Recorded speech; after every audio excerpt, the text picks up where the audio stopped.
IBM ஒரே நாள்ல $31 billion loose பண்ணியிருக்கு. டிசிஎஸ், இன்ஃபோசிஸ்லாம் 8% கிராஷ் ஆயிருக்கு. இதுக்கு என்ன காரணம்னு பார்த்தீங்கன்னா, ஆந்த்ரோபிக் புதுசா ஒரு ஏஐ டூல் ரிலீஸ் பண்றாங்க. இந்த டூல் கோபால் படிக்க கத்துக்குச்சு. கோபால்னா என்னன்னு கேட்டீங்கன்னா, இது இன்டர்நெட்டோட ரொம்பவே பழசான ஒரு புரோகிராமிங் லாங்குவேஜ்.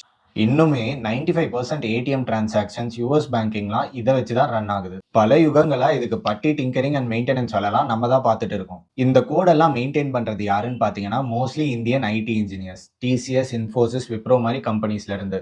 போன வாரம் ஆந்த்ரோபிக் புதுசா ஒரு டூல் ரிலீஸ் பண்றாங்க. இது மூலமா 60 வருஷம் பழைய ஒரு லெகசி கோட படிச்சு ஃபிக்ஸ் பண்ணி எழுத முடியும்னு ப்ரூவ் பண்ணிட்டாங்க. மார்க்கெட் இன்ஸ்டன்டா கிராஷ் ஆயிடுச்சு. ஏன்னா எல்லாரும் இந்த கொஸ்டினை கேட்க ஆரம்பிச்சிட்டாங்க. இப்போ ஏஐனால $100 இதை பண்ண முடிஞ்சா நம்ம ஏன் மில்லியன் கணக்குல இந்த கான்ட்ராக்ட்ஸ்க்கு பே பண்றோம்னு. சென்னை, ஹைதராபாத், பூனே மாதிரி நிறைய சிட்டிஸ்ல நிறைய கம்பெனிஸ்ல நிறைய எம்ப்ளாயீஸ் வெறும் இந்த கோபால் ப்ராஜெக்ட்ஸ்ல மட்டும் ஒர்க் பண்றாங்க. ஒருத்தருக்கு 15 lakhsல இருந்து 13 lakhs வரைக்கும் ஒரு கம்பெனி பே பண்ணுது. ஏஐ என்னைக்கோ ஒரு நாள் வரப்போகுதுன்னு நினைச்சிட்டு இருக்காதீங்க. இந்த வாரம் வந்திருக்கு.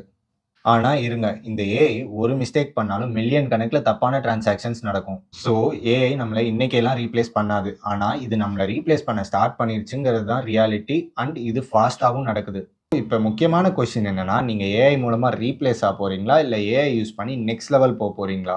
இந்த டிஸ்கஷன் உங்க நெக்ஸ்ட் அப்ரைசலோட ரொம்ப முக்கியமானது. டிசிஎஸ், இன்ஃபோசிஸ் அண்ட் விப்ரோல ஒர்க் பண்ற உங்க ஃப்ரெண்டுக்கு இதை ஷேர் பண்ணிருங்க. மறக்காம ஃபாலோ பண்ணிருங்க.